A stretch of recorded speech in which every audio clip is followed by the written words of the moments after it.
শহর কলকাতায় ঘুমিয়ে রয়েছে ৪,০০০ বছর পুরনো মিশরের মমি। শুধু ভারত নয়, গোটা এশিয়া মহাদেশের সবচেয়ে বড় মিউজিয়াম রয়েছে এই বাংলার বুকে, কলকাতা শহরে, যেখানে ৪,০০০ বছরের পুরনো মিশরের মমি থেকে মোগল সম্রাটদের অস্ত্রশস্ত্র সব সাজিয়ে রাখা আছে।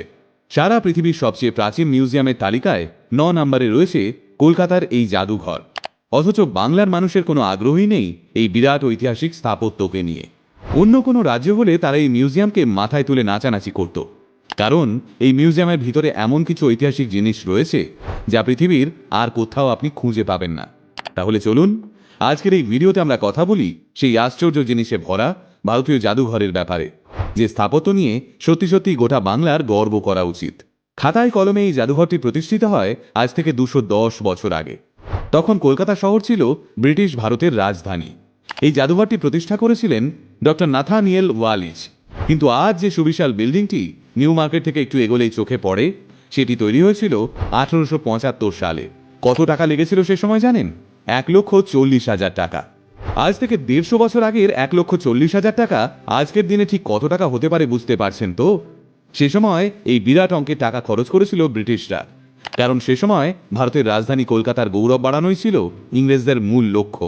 কি নেই এই মিউজিয়ামে? লিস্ট করে বলতে বসতে আধ ঘন্টার ভিডিও হয়ে যাবে। কলকাতা জাদুঘরে শিল্পকলার মোট ৩৫টি সংগ্রহশালা রয়েছে।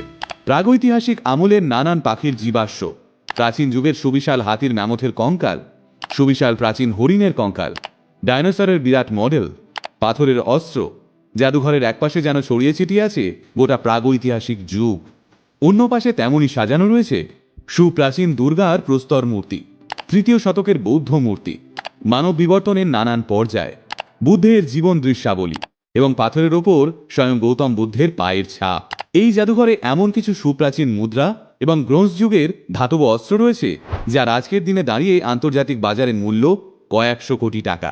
মিশরের আস্ত একটা মমি অবধি ঘুমিয়ে রয়েছে বাংলার বুকে অবস্থিত এই আশ্চর্য জাদুঘরে। ইতিহাস বলছে এই মমিটির বয়স প্রায় ৪,০০০ বছর। মিশরের গৌরভা টুম থেকে মুম্বাই হয়ে কলকাতায় আসে এই মমিটি। সালটা তখন ১৮৮০।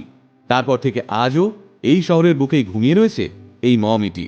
কলকাতার এই জাদুঘরের ভিতরে রয়েছে একটা সুপ্রাচীন লাইব্রেরি, যেখানে প্রায় ৫০,০০০ প্রাচীন বই এবং নথি সংগ্রহ করে রাখা আছে, যে বই এবং নথি পৃথিবীর আর কোথাও নেই। কলকাতার বুকে এই জাদুঘরটি যখন তৈরি হয়, তারপর থেকে ২০১০ সাল অবধি বেশ রমরমিয়ে চলত সুপ্রাচীন এই সংগ্রহশালাটি। পার্ক স্ট্রিট এবং এসপ্ল্যানেড মেট্রোর মাঝামাঝি অবস্থিত এই কলকাতা জাদুঘরটি দেখার জন্য দেশ বিদেশের লোকেরা এসে ভিড় জমান। কিন্তু বাংলার মানুষ হাতে মোবাইল আর ইন্টারনেট পেয়ে গিয়ে ক্রমশই এই জাদুঘরটির প্রতি আগ্রহ হারিয়েছে।